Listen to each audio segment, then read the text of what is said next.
பரவலாக படிக்கப்படும் மத விஞ்ஞான நூலான பகவத் கீதை கீதை மகாத்மியத்தில் கீதையைப் பற்றிய புகழுரையில் சுருக்கமாக கூறப்பட்டுள்ளது.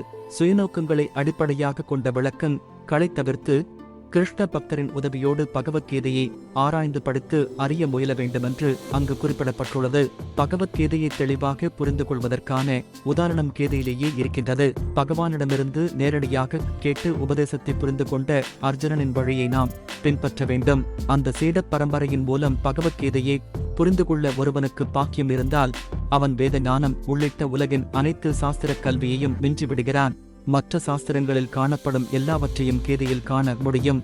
அது மட்டுமல்ல, வேறெங்கும் காண இயலாத விஷயங்களையும் காணலாம். இதுவே பகவத்கீதையின் சிறப்பு.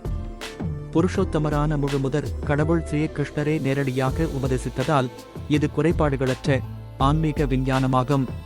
மகாபாரதத்தில் திருதராஷ்டிரருக்கும் சஞ்சயனுக்கும் இடையே விவாதிக்கப்பட்ட விஷயங்கள் இச்சிறப்பு வாய்ந்த தத்துவத்திற்கு அடிப்படையாக அமைகின்றன. இத்தத்துவம் வேத நாகரிகத்தின் நினைவில் கெட்டாத காலத்திலிருந்தே புண்ணிய ஸ்தலமாக திகழக்கூடிய குருக்ஷேத்திரத்தில் நடைபெற்ற போரின் போது உருவானது. மனித சமுதாயத்தை வழிநடத்த பகவான் இப்போவுலகில் அவதரித்திருந்த போது இது அவரால் உபதேசிக்கப்பட்டது. தர்ம கெடுத்திர தர்மச் சடங்குகள் செய்யப்படும் இடம் எனும் சொல் மிக முக்கியமானது. ஏனெனில் குருக்ஷேத்திர போர்க்களத்தில் அர்ஜுனனின் தரப்பில் புருஷோத்தமரான முழுமுதற் கடவுள் இருந்தார். கௌரவர்களின் தந்தையான திருதராஷ்டிரருக்கு தனது மகன்களின் இறுதி வெற்றி மிகவும் சந்தேகத்திற்குரியதாக இருந்தது.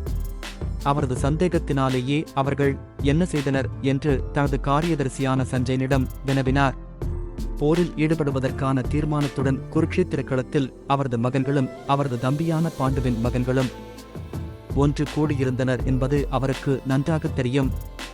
இருப்பினும் அவரது கேள்வி முக்கியமானதாகும். இருதரப்பு சகோதரர்களுக்கும் இடையே உடன்பாட்டை அவர் விரும்பவில்லை என்பதோடு போர்க்களத்தில் தனது மகன்களின் கதி என்னவாகும் என்பதை உறுதியாக அறிய விரும்பினார். ஏனெனில் மேலுலகவாசிகளுக்கும் கூட வந்தனைக்குரிய தலம் என்று வேதங்களில் கூறப்பட்டுள்ள குருக்ஷேத்திரத்தில் ஏற்பாடு செய்யப்பட்டிருந்ததால் போரின் விளைவில் புனித தலத்திற்கு இருக்கக்கூடிய செல்வாக்கை பற்றி மிகவும் பயந்தார் திருதராஷ்டிரர்.